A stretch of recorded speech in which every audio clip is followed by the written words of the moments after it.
Being honest and true to myself is one of, if not the most important things in my life.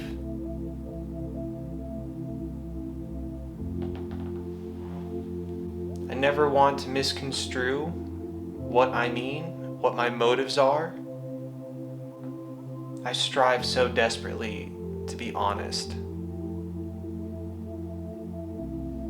And I do that because I am so aware of all the times that I have lied to myself that have gotten me in just terrible, dumb messes. And because my obsession with being honest, I knew that if I did a self-portrait, that it would have to be an honest reflection of myself and who I am. And I was so scared of that because then others would see who I am.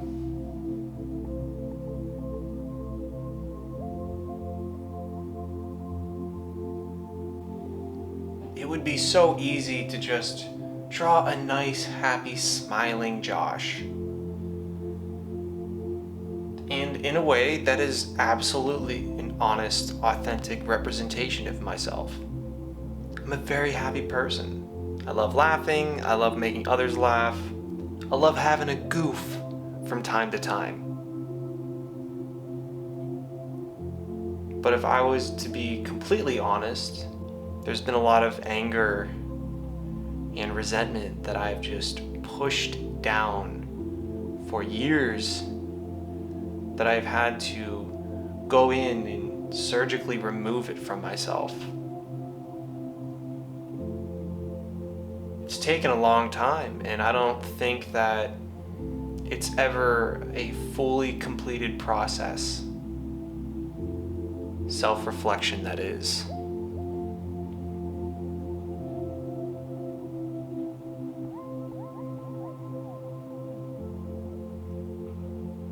Me and anger go way back. I can wield anger like I can wield my pen. It's scary. It's so natural and quick. And it was never a huge problem. I was relatively aware of it, but how I pushed it down, I was very unaware of. And every now and then, I would just erupt. And it was typically on myself. It was typically over a task.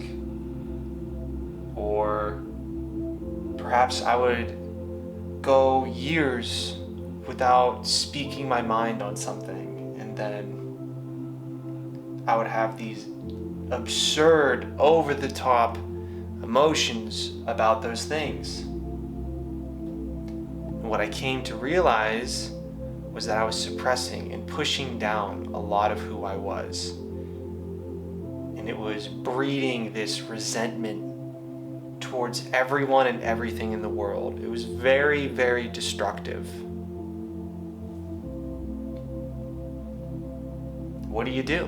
What do you do when you have that amount of resentment and bitterness towards everyone and everything? Well, it stemmed from a belief that it was other people, it was other entities in my life that was causing me this issue. What issue? Any issue. Pick an issue. And it was someone else's fault. And what I had to do was go in and destroy that belief.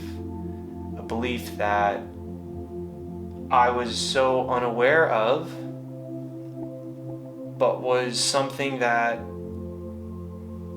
was near the foundation of who I was. It was this thing that I held on to, that I believed so strongly that it was others causing me this strife, this turmoil. had to really look at it. And once I did, I came to the conclusion that it wasn't others. The others was me. And I could phrase the narrative to make it seem that it was others who were at fault. But ultimately, if I was being 100% honest with myself, at the end of the day, I have autonomy over my life. And oftentimes what was happening is I wouldn't stand up for myself, or I would put myself in a situation that I knew was doomed, and then when the catastrophe hit, I would be upset and point to the world. Look, world, look what you made me go through.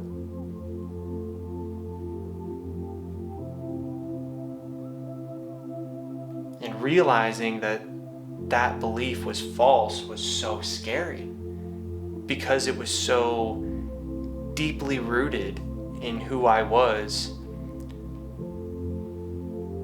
Destroying that belief shook me. It was like a paradigm shift. Everything about my life just had to change. And it didn't change overnight. It took years. It took years of thinking and contemplating and addressing things. And when I removed that belief, the anger didn't just disappear. I still had a lot of anger, because the anger was begging me to do something. It wanted me to establish boundaries. It wanted me to take accountability for my life. It wanted me to create, because I was just being lazy. Something would happen in my life and I would get angry and upset. And it's because deep down I knew I wasn't pursuing the things that I wanted to pursue. And there was no one to blame but me.